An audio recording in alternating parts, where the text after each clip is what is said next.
This is the roadmap for NEET 2026 aspirant जो अभी from zero वो start कर रहे हैं. Please hear me out till the end. This video is gonna be super useful if you're aiming for NEET 2026. जो मैं अभी आपको बोल रहा हूँ अगर वो follow करते हो उसके बाद you will see a explosion in your marks. So hey guys, welcome back to my YouTube channel. I'm Dr. Artana Singh from AIIMS New Delhi.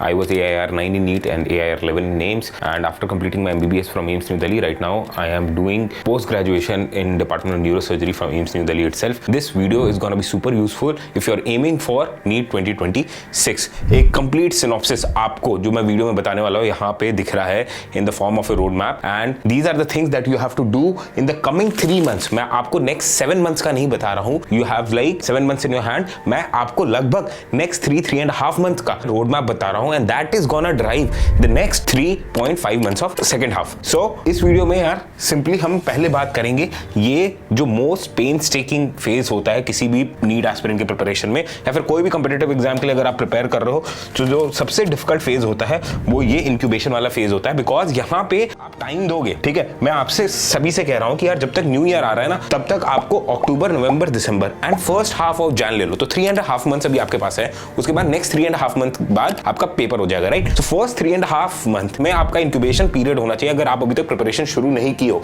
With pure dedication. अभी मैं चाहता हूँ फर्स्ट 3.5 मंथ में आप इंक्यूबेशन फेज में enter कर जाओ. पूरा टाइम, एफर्ट, एनर्जी अभी आपको पढ़ाई जो है करनी है, एंड इंक्यूबेशन पीरियड में आपका स्कोर ज्यादा चेंज नहीं होगा बिकॉज आप अभी मैक्सिमम जो है कॉन्सेप्ट, क्वेश्चन प्रैक्टिस और टेस्टिंग पे फोकस कर रहे हो. आपका जो एफर्ट है, जो छोटे छोटे एफर्ट्स है ना वो कंपाउंड हो रहे हैं. उसका रिजल्ट आपको नहीं दिखेगा. Every day will be inconsequential and you will feel कि यार you are not making progress, and this is what the incubation phase is. यहाँ पे यू विल बी सैड, आपको रिजल्ट में इंप्रूवमेंट नहीं दिखेगा. बट दैट इंक्यूबेशन पीरियड अगर आप ब्रेक नहीं करते हो ना, देन आफ्टर 3.5 मंथ जो मैं अभी आपको बोल रहा हूँ अगर वो फॉलो करते हो उसके बाद you will see explosion in your marks. But for that you have to go through this incubation period. And मैं चाहता हूँ यार अभी अगर आप शुरू कर दोगे ना तो 3.5 मंथ के बाद आप एक्सप्लोजन एक्सपीरियंस कर पाओगे. आपका मार्क्स ड्रामेटिकली इंप्रूव होगा. You will be happy and exam तक आपका मार्क्स एक प्लेटू तक पहुंच जाएगा, ठीक है. आप अपने पोटेंशियल को टैप कर पाओगे. बट वही चीज अगर आप जैन में शुरू करते हो, न्यू ईयर रेजोल्यूशन की तरह शुरू करते हो, तो आपका ये चीज जो होगा ना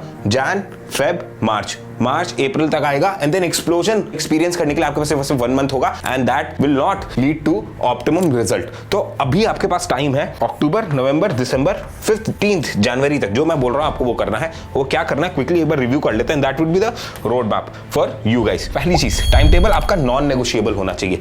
एट एनी कॉस्ट आपको 12 to 14 आवर्स डिवोट करना ही करना है पढ़ाई को. इससे ज्यादा कर लोगे तो और अच्छी बात है. देखो आपके पास कोई गोइंग बैक नहीं है. अब once you have decided to take a drop या फिर you are going to appear for NEET 2026 for the first time, there is no going back. पूरा टाइम, एफर्ट, एनर्जी क्या करना है ना यार, पढ़ाई में लगाना है. सेकंड थॉट है ही नहीं. अब ये करने में ना मोस्ट ऑफ द बच्चे क्या करते हैं, सिर्फ और सिर्फ लेक्चर लेते हैं, नोट्स बनाते हैं और उनको रिवाइज करते हैं. उसके ऊपर 2 और लेयर आपको ऐड करने हैं. इनफैक्ट 3 और लेयर ऐड करने हैं. पहली चीज कि 12 से 14 घंटे अगर आप पढ़ रहे हो तो 4 घंटे minimum, 1/3 of the time you have to spend on question practice. Question practice कहां से करोगे मैं अभी बताता हूं. 2 आवर्स जो है बहुत बड़ा स्टूडेंट का जो भी डिलेमा होता है ना इस फेज में कि भैया बैकलॉग कैसे कवर करें. तो पहला चीज ये है कि आप जो टेस्ट देने वाले हो उसमें अगर पुराना कोई चैप्टर आ रहा है उस टेस्ट की प्रिपरेशन अभी शुरू कर दो. 2 hours every day you have to give to your test preparation. तो 4 + 2 6 आवर्स हो गए. 50% ऑफ द टाइम आपका जा रहा है, 30% टाइम ऑलमोस्ट जा रहा है क्वेश्चन प्रैक्टिस में. 2 आवर जो है एक 20% टाइम आपके पढ़ाई का जा रहा है टेस्ट के रिवीजन में. उसी में आपका बैकलॉग भी कवर हो रहा है. जितना हो सके हो जाएगा. लेकिन याद रखना नया चैप्टर को आपको बैकलॉग नहीं बनने देना. उस पर आपको पकड़ बना के रखनी है. अभी आपके क्लास में या फिर आपके ऑनलाइन लेक्चर्स में जितने चैप्टर्स कंप्लीट हो रहे हैं उसमें से एक चैप्टर भी आपका बैकलॉग में नहीं जाना चाहिए. पहले जितना भी बैकलॉग में था कोई बात नहीं, वो बाद में कवर हो जाएगा. वो आपके एक्सप्लोजन वाले पीरियड में हो जाएगा. आफ्टर 15th जैन हम कर लेंगे.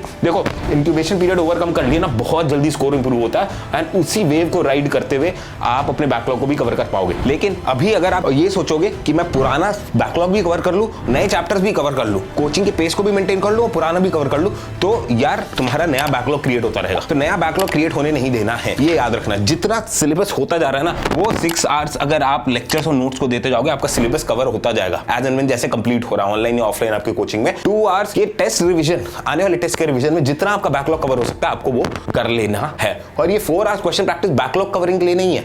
जो अभी आपके लेक्चर्स और नोट्स चल रहे हैं ना उसके क्वेश्चन प्रैक्टिस आपको एक्सटेंसिवली करते जाना है, सो दैट इस एक्सप्लोजन वाले फेज में जब आप एंटर कर रहे हो ना 15 जैन के बाद, तो ऐसा ना हो कि आप जो है इन चैप्टर्स का जो आप लेक्चर्स और नोट्स पढ़ रहे हो अभी 6 घंटे में उसका आपने क्वेश्चन प्रैक्टिस नहीं किया. इसलिए मैं बोल रहा हूँ एक्स्ट्रा टाइम दो क्वेश्चन प्रैक्टिस को और पूरा कंसोलिडेट करके रख लो जो भी अभी से आपको पढ़ाया जाएगा अक्टूबर, नवंबर, दिसंबर सितंबर में, ठीक है, ताकि कोई नया बैकलॉग आपका क्रिएट ना हो। अब क्वेश्चन प्रैक्टिस का फॉर्मेट मैंने आपको बहुत पहले ही क्लियर कर दिया कि यार सिंपल सा फंडा, अगर आपके पास स्टैमिना नहीं है तो फिजिक्स केमिस्ट्री बायोलॉजी का कोई भी चैप्टर आप उठा दो, उसमें 10-20 क्वेश्चन लगाओ।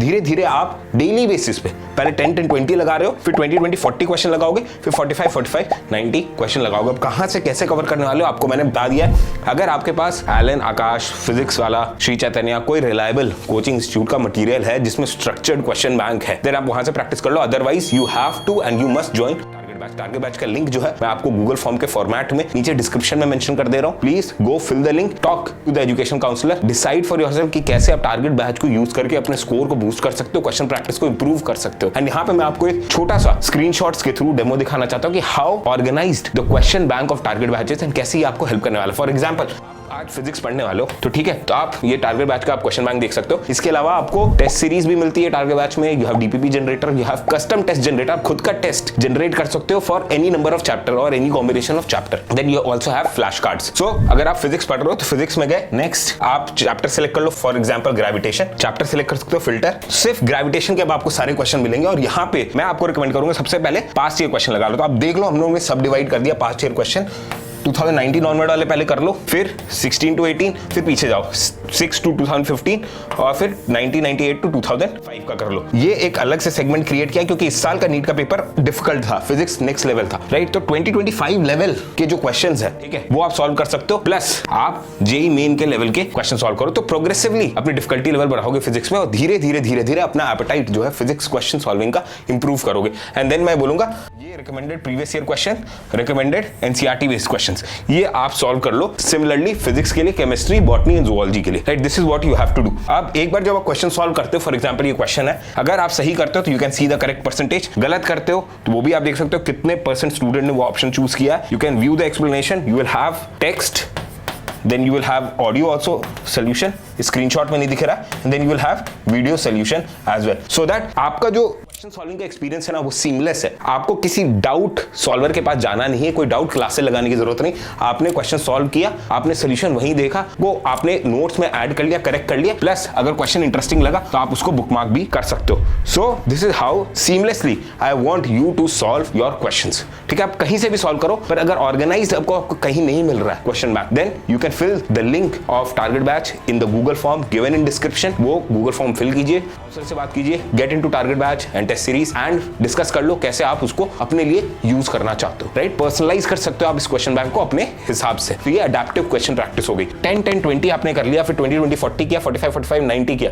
Now this is question practice. इसके साथ आपको एनालिसिस भी करने की जरूरत है। Please do not skip analysis. Analysis का पार्ट है वो जो मैंने आपको बताया था कि आप सोल्यूशन देख रहे हो, जो क्वेश्चन सही कर रहे हो उसका भी एक बार देख लो, so that you have an idea कि और किस तरीके से और टेक्निक से आप वो क्वेश्चन सॉल्व कर सकते हो कि नहीं, जो कि फास्टर है और ज्यादा टाइम एफिशिएंट है। Next is your test. Test बहुत छोटा पार्ट होता है, टेस्ट जरूर देना है। ये मत सोचना तुम्हारी पढ़ाई कॉम्प्रोमाइज हो रही है टेस्ट की वजह से। आप टेस्ट सीरीज, किसी भी टेस्ट सीरीज का पार्ट हो, एलन, आकाश, फिजिक्स वाला किसी भी टेस्ट सीरीज का पार्ट हो, आप उसको थ्रू एंड थ्रू फॉलो कीजिए। अगर आप टारगेट बैच के टेस्ट सीरीज में उसको फॉलो करो, आप और कोई टेस्ट सीरीज में एनरोल करना चाहते हो, गूगल फॉर्म का लिंक मैंने दे दिया, वहां पे एनरोल कर सकते हो। एंड देन टारगेट बैच का आप कस्टम टेस्ट में भी खुद से एनी चैप्टर से टेस्ट क्रिएट करके उसको प्रिंट आउट लेके पेन पेपर OMR फॉर्मेट में सॉल्व कर सकते हो। सो ये आपके लिए नॉन नेगोशिएबल है, याद रखना, ये नॉन नेगोशिएबल है।